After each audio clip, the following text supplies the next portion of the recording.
The beginning of every Dynasty offseason is a fantastic time to improve your Dynasty League's rules and settings. So in this video, I have 5 rules that could actually help spice up your Dynasty Leagues and give them a little bit more flavor than just a regular vanilla Dynasty League. So the first rule that I have here is actually splitting your rookie draft, which is a super interesting way to add some extra flavor to your rookie drafts. And the idea is to break up your 4 or 5 round rookie draft into 2 smaller drafts that occur at different points in the year. For example, you can run the first 2 rounds of your rookie draft right after the NFL draft, either sometime in May or early June, as you might normally do. But then you run the last 2 or 3 rounds later in the summer, right before either the preseason or right before even the actual NFL season. Of course, there are pros and cons to this, with perhaps the biggest con being a loss of an edge for managers who really know their rookies and can snag those late round gems before some of their league mates even know who they actually are. But the pros are what make this style of rookie drafting much more fun than a regular draft. I mean, you get to draft twice, and I mean, come on, who doesn't want to draft twice? This is fantasy football. We love drafts, so you get to draft twice every year for rookies.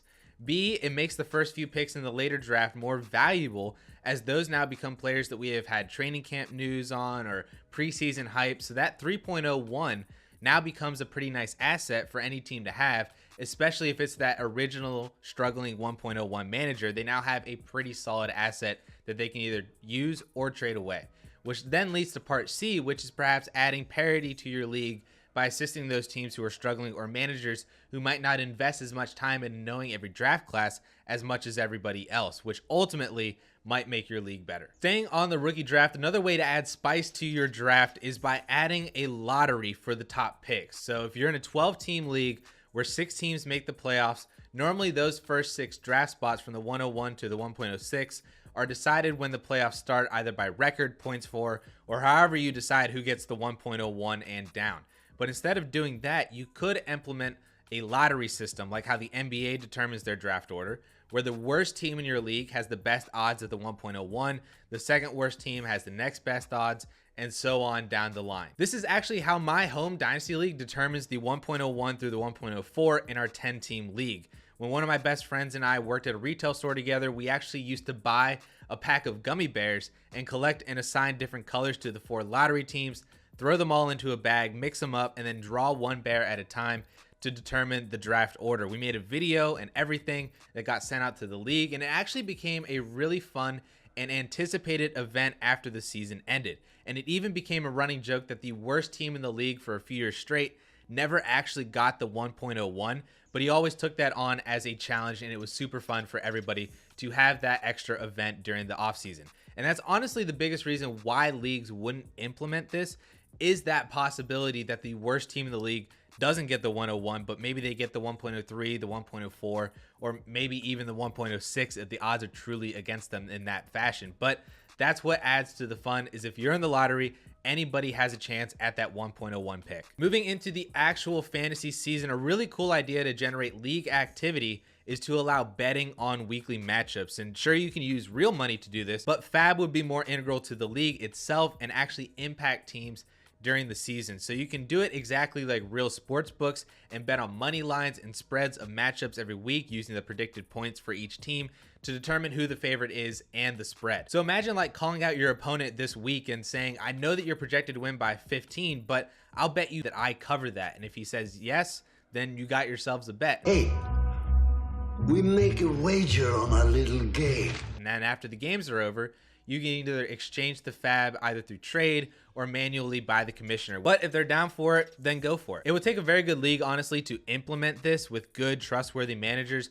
But I think this would be a really cool idea to make your league better and more close-knit as a group. Not every part or aspect of fantasy football is about winning money, but let's be honest, it's a big part for a lot of people. So to help you with that, you can try increasing your league's buy-ins and then create more ways to win money other than by just winning the league or coming in second place. And I've been in leagues that not only pay out first, second, and third place, but also pay out for winning your division, scoring the most points in the league, having the best record in the league, or even a set amount of money per win. Like for real, I was in a league that paid out $5 per win to each team at the end of the year. Another great payout option is awarding the winner of the toilet bowl which can help combat tanking when non-playoff teams still have incentive to win. One major benefit of adding more payout options is to help out those teams that are struggling or are fully rebuilding, and it can suck to enter a season as a complete rebuild team knowing that you are essentially just donating your buy-in because you have no real shot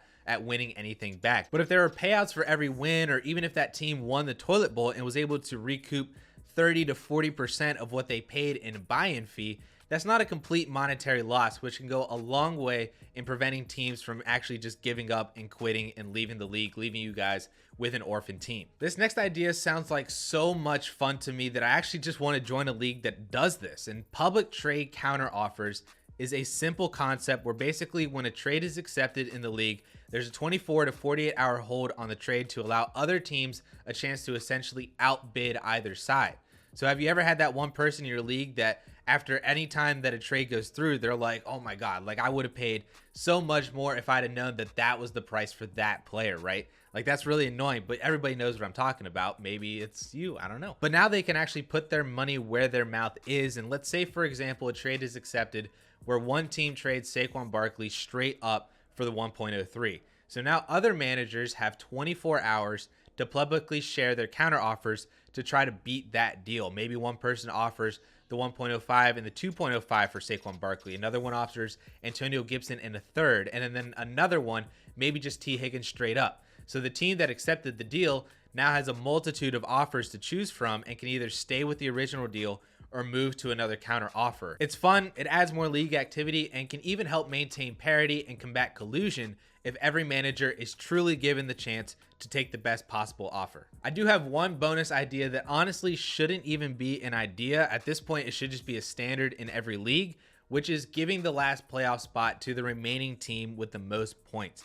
And this is so easy to implement, and honestly something that you should be pushing your league to do already if you are not, because as minor as a rule as this is, it can actually have a huge positive impact on your dynasty league. And if you're not familiar with this rule, it is basically just a way to counter bad luck in head-to-head matchup. So what you do is you seed the first however many playoff teams based on record as you normally would. If you allow 6 teams to get in, then seed the first 5 as you normally would. But then that last seed goes to the non-playoff team with the most points for. So if you've ever been in that situation where maybe you've scored the second or third most points in a week, but then lost to the highest scoring team, and then that happened consistently over a season to where you might be 4th in points scored on the entire year, but you're 9th in record, like that's super annoying.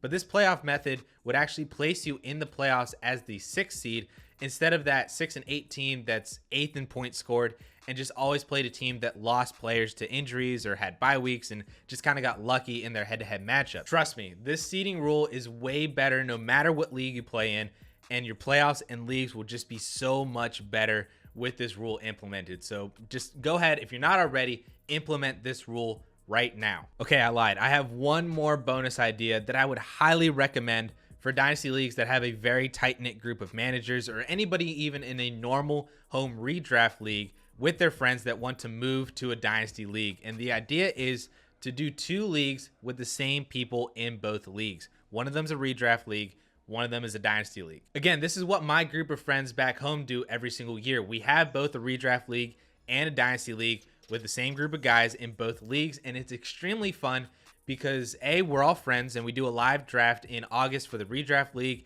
as an excuse for all of us to get back together. So that's really, really fun, and that's a very anticipated event every single year in August.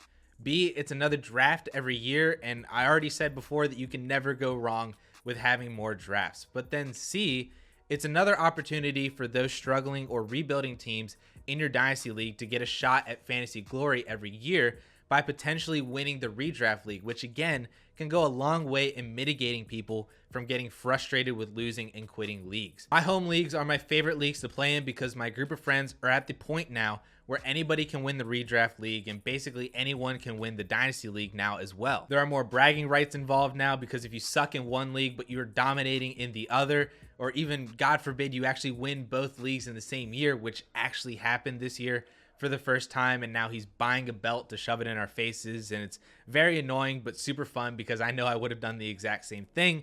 But all in all, if you have that one Dynasty League with a great group of people, consider making a redraft league to pair with your Dynasty League. Or if you already have a redraft league and you want to convert it to a Dynasty League, don't convert it, just make a new Dynasty League and keep that redraft league. Trust me, with the right group of people, it becomes that much more fun. That ended up being 7 different rules that you can actually implement right now to be able to improve your leagues for 2022 and beyond. And maybe your next question is, if you're new to Dynasty, then you want to implement one of these rules that I already mentioned in a league that you want to create. You just might not know where to actually play Dynasty and what platform is best suited for the needs that you have right now for your league. So if that is the case, you can click right up here and watch this video. And with that all being said, guys, thank you all so much for watching.